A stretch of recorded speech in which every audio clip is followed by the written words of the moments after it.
Hey there everybody, welcome to Tucktuk's Trinkets and Terrain.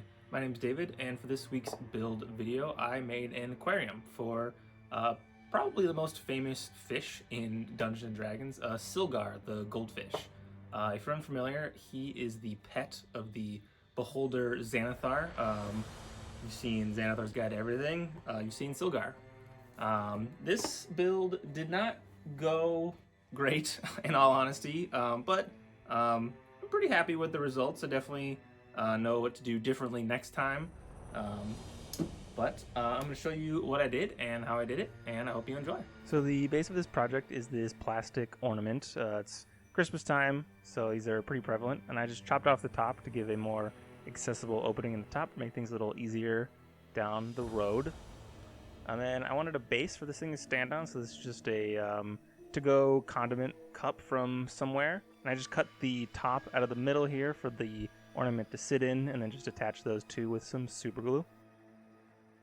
And then it was a bit flexible, so I just stuck in a piece of XPS foam just to strengthen the bottom here.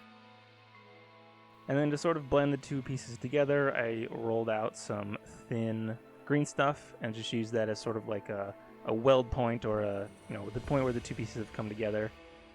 I also did this at the bottom of the condiment container to hide that little lip that the lid attaches to, just to disguise what it truly is.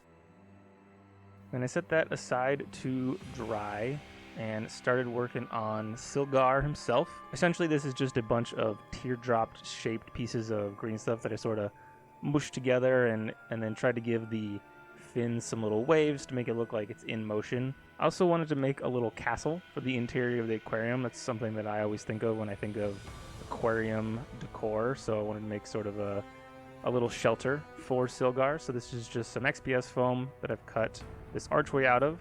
And then I'm going to glue a little piece of chipboard to the front to give it just a little bit more detail. I planned on painting the front here a different color than the rest of the little castle, and then etched in some brickwork on all of the foam. And then with a little piece of dowel and some green stuff, I made the start of a little tower that's going to go on top and give that some stonework as well. And then used a little thin strip of foam. I glued that to the top of the tower here, and then trimmed away little bits and pieces to make the crenellations that you would see on the top of a tower like this.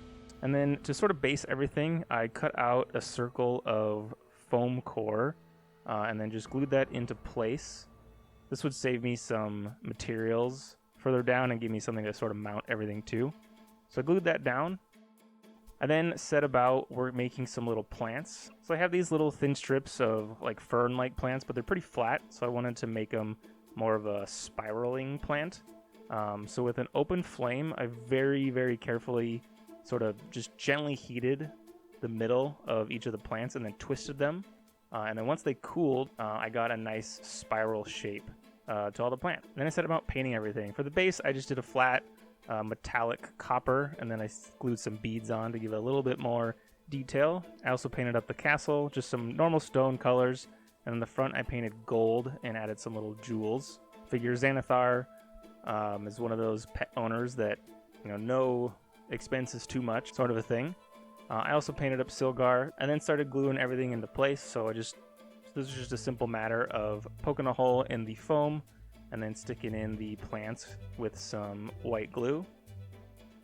I then poured in some fine sand, just enough to cover the white of the foam board. I didn't want this to be too tall. I wanted as much sort of water as I could get. And then a lot of the times in aquariums you see sort of decorative filler. And I have these big glass sort of crystals, which are clearly too big, but little bits have broken off inside. So I collected all those and then just sort of sprinkled those around in the sand to give a little bit of color and variation.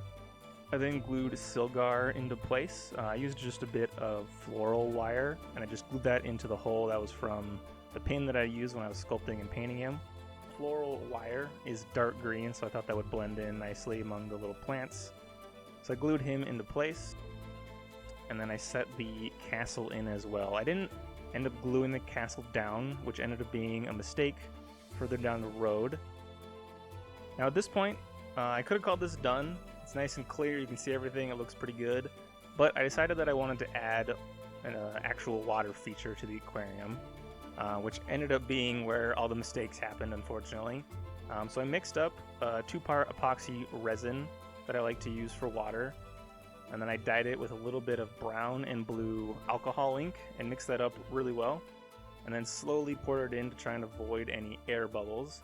But since I didn't secure the castle, not only was there an air pocket in the inside, but foam floats, which I just didn't think about at all. So you can see as I get up to a certain point, the castle here starts to lift up and float to the surface. So I ended up just holding it down with my finger as I poured the rest of the resin in, and then just used some chipboard and a bottle of paint to sort of weigh it down while everything's set. Now this is a 2-part epoxy resin, like I said, but as it sets, the chemical process generates heat.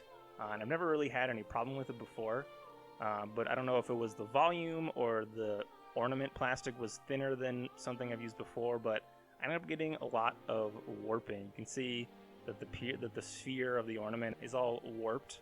I also got some very strange large bubbles on the inside. I really don't know what happened here, but you can see some resin did fall out, and I had to strip it away from the base here, so I had to repaint those. But I decided to keep moving forward. For the cap here, I just used a bit of clay and made a dome piece. I pressed in a little wooden circle to the top. It's going to act as like the hatch for people to get in there and feed Sylgar or clean the tank, stuff like that. I trimmed the outside with a little bit of green stuff as well to marry it to the base. Painted that up with the same bronze color. The hatch I painted a gunmetal. And then I'm just going to use this decorative bead and half of a little metal ring as sort of the handle that we use to pull everything open. And that is the finished project. Other than the resin pour, I'm really happy with how this turned out. It's pretty rough looking overall. I sort of like that it has like a handmade sort of feel, like a blacksmith or somebody hand made all these pieces. But you can see Sylgar, and I think that's the most important thing. So I'm happy with it overall. If you did enjoy the video, please hit the like button and subscribe. I post crafting videos every other week on Fridays. Leave a comment of something that I could have done differently besides the resin pour, or maybe a project that you'd like to see me try and tackle in the future. I do have an Instagram where I post in-progress pictures and other things that I've got going on. And I also have an Etsy shop where you can pick up dungeon tiles and accessories for your Dungeons & Dragons or other tabletop games. Both of the links for those can be found in the description below. But more than anything, thank you so much for stopping by. We'll see you next time.